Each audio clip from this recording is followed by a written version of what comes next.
Research Associate Dr. Tilak Bahadur Shrestha, sir. Welcome to the Gorkha Spirit. नमस्कार सबैलाई हजुर नमस्ते So, जोलपा सबारो सेरवा भन्छ कि के सेवा भन्छ सेवा भन्छ के अरे सेवारो भन्छ के अरे सबैलाई नमस्कार we are geopolitically, we feel pressures. Do you think so? Yes, I think so. Basically, earlier, we are under this kind of like a domination of India because India thinks Nepal as one of its one province rather than a sovereign nation. And so we have so much of cultural, dharmic, and other connection with the India, right? So we call the roti betis, samman and all that. So that's great. No question about that one. So we are basically a kind of like a protectorate of India, even when there was British Raj. But now things are slightly changing. But then we have this problem that Nepal likes to be really a sovereign nation and like to have relation like friendly and a peaceful relation with all over the world, all the nations around the world, especially our one bordering nations like India and China. And especially with more than in India because we have so much of more relationship. But that does not mean that we have no relation with China or other countries also. So we have. So in that context, there's slight difference of opinion of Indian policymakers and ours. So that's small. But this is not a major issue though. Do we go to India, in come to Nepal, we have no problem. In terms of people-to-people relationship, there is no problem. So in that context, now things have slightly changed. And in that context, even the time when Deng Xiaoping came to Nepal first time, he stressed that the relationship between India and Nepal and China is good. We are neighboring and friendly nations.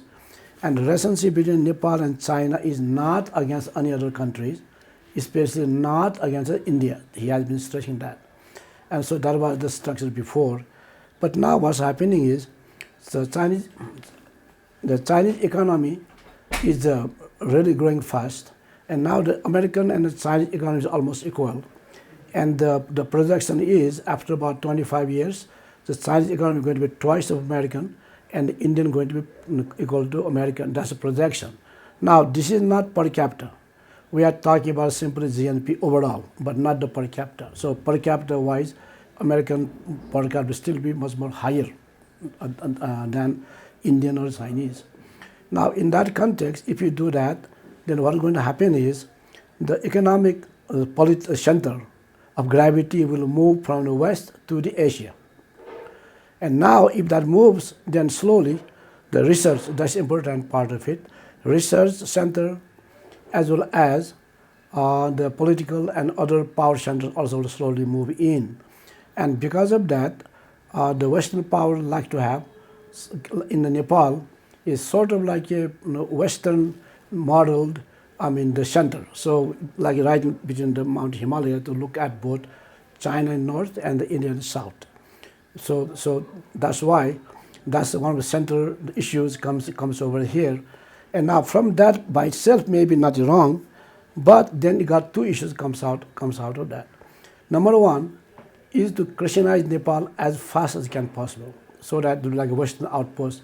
Now that is a very bad thing to do, because the Christianity is a bad religion, it's an aggressive religion, and it attacks directly our culture, our dharma, and our whole the conditions. So that's the one thing we have to be aware of what Christianity is all about, right? And similarly, for example, Americans have before USAID. It's a good. Americans dole out some like help to like education, health, like malaria eradication, and all the good stuff. No question about that. But the YMC different animal altogether.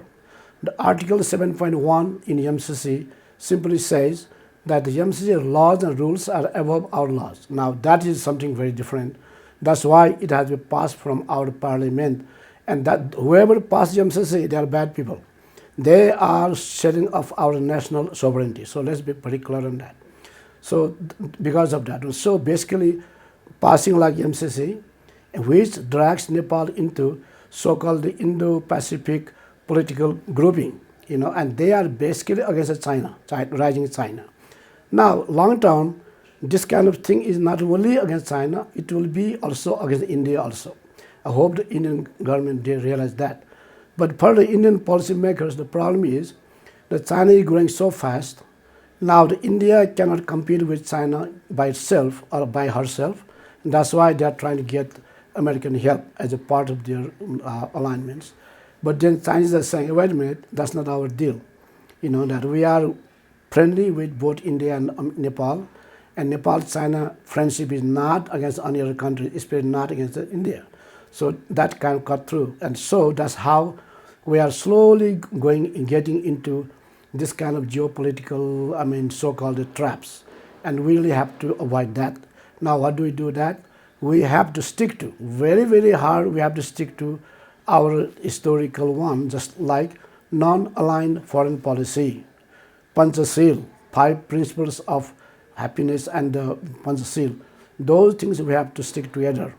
And the way our Nepalese leaders now behaving, like part of Bengyamsi, is very bad. We really have to understand and oppose it. Thank you. So the situation, geopolitical situation of our country is a blessing or just a curse for us? Well, you can see from both sides.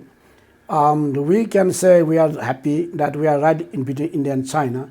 And if both India and China goes up economically and the politically stable, then automatically it will help us also. For example, if suppose we have no industries, right?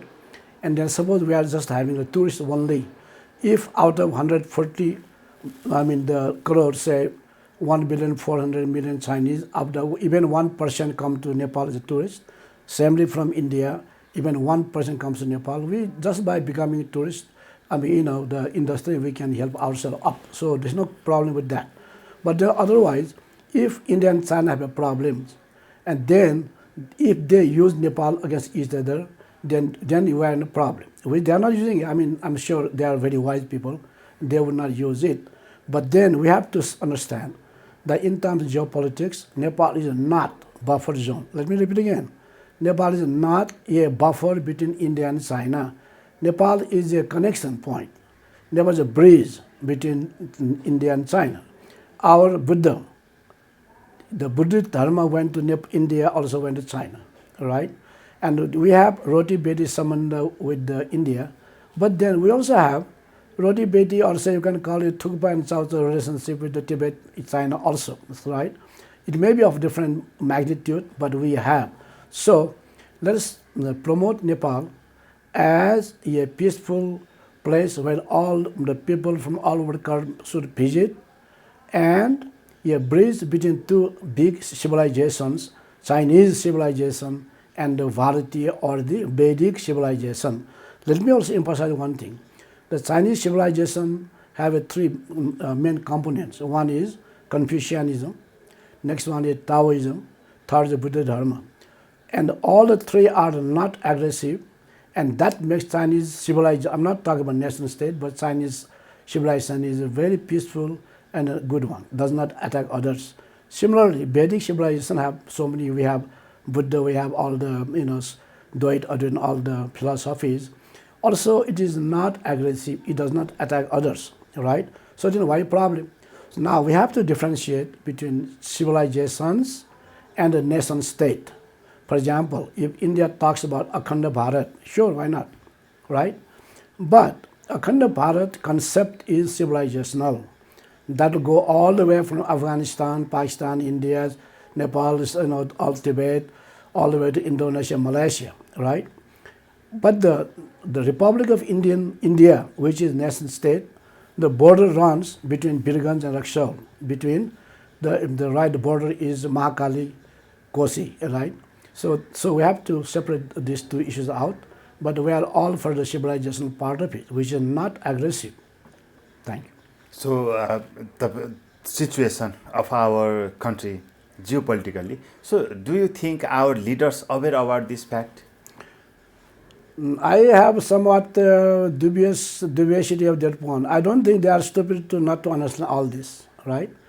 But then, are they using this kind of like information and the new situation for the benefit of the whole nation or otherwise, that is kind of debatable, and I really don't want to go and deal with that. But those things, I really like to see something positive happens out of our leaders. And so far, I'm not very happy and I'm not very hopeful. Thank you. Thank you, sir, for joining with us.